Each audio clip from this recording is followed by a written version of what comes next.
All right, it's Thursday, which means it's time to go over Florida Weekly. Eric Radnitz is joining us from his office. Hi, Eric. How's it going? Hey, how's it going? How's everybody over there? We are all doing Florida Weekly Day. That's fine. Yes, Thursday, Florida Weekly Day. And the front page of Florida Weekly this week is covering a topic that a lot of pet owners have to deal with every year this time of year. I know that I'm always keeping an eye out to make sure my dog isn't getting a hold of one of those bufo toads. Yes, the bufo toads. Watch out for the bufo toads. If you're Kermit the Frog, it's not easy being green. But if you're one of these killer, deadly Florida toads, it is just plain awful because, well, you have to look out for them. From our front yards to our backyards, all Floridians right now have to look out for these deadly toads. They're deadly to our pets as they have glands on the side of their head that secrete poisons. And dogs, for example, that might discover one could die within 15 minutes after exposure to their poisons. So what do you do to eliminate the threat? How do you protect your pets?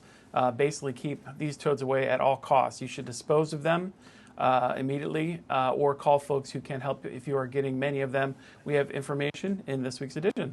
Yeah, certainly good to know if you have any sort of pet that walks outside, especially this time of year.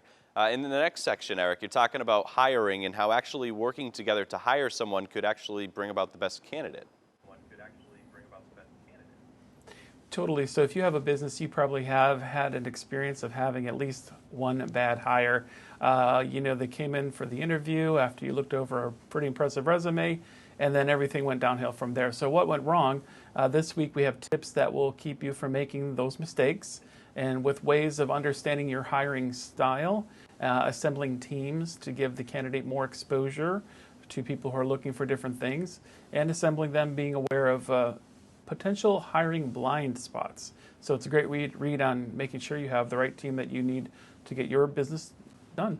And how timely with so many people looking to get employed right now. Okay, arts and entertainment, Eric, when I read this one, I thought, what? You guys are featuring pencils?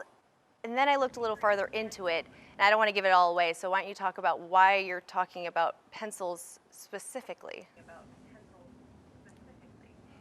Well, I don't want to give it all away too, but thank you for not taking away any of the thunder. From Carolyn Weaver, she's a pencil pusher. She loves pencils just so much. She wrote a book about it. Our writer Nancy Stetson took time to talk with her about what she loves about pencils so much, those graphite cylinders encased in wood. Some may consider them extinct in this digital age. Some may not even own one. But we really get to the point with this obsession with facts. For example, did you know that early all pencils were flat and not rounded? This and other interesting information for those interested in pencils. You know, I did not know that, and I will admit I did dig this pencil out of the bottom of my drawer just because of this today. Well, Eric, in your last section, Eric, you're talking about different events for whether you want to stay in or if you want to get outside this week. Yes, and it's pretty encouraging from our point of view, because we haven't really been publishing what to do and where to go, and this is kind of the first week it's really had a comeback. It feels like old times. There's places to actually go outside and do things with events that are not just online, from a summer plant sale at the Edison Ford Winter Estates to art shows downtown at the City Burn Davis Art Center, the Broadway Palm Theater. There's now ways of socially distancing and actually getting out and doing some things, but no worries if you're still staying in.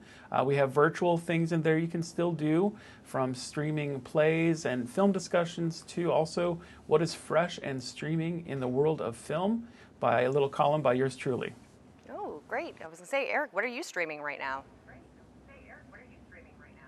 Well, just the Spike Lee's latest film, The Five Bloods, which was featured in our column last week, and also one that's coming out soon called Home Game, and it's a story about different sports that are played in different worlds, kind of like we live football and soccer and baseball.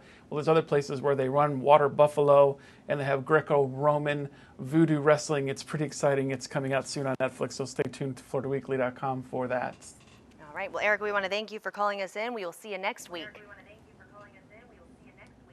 Thank you.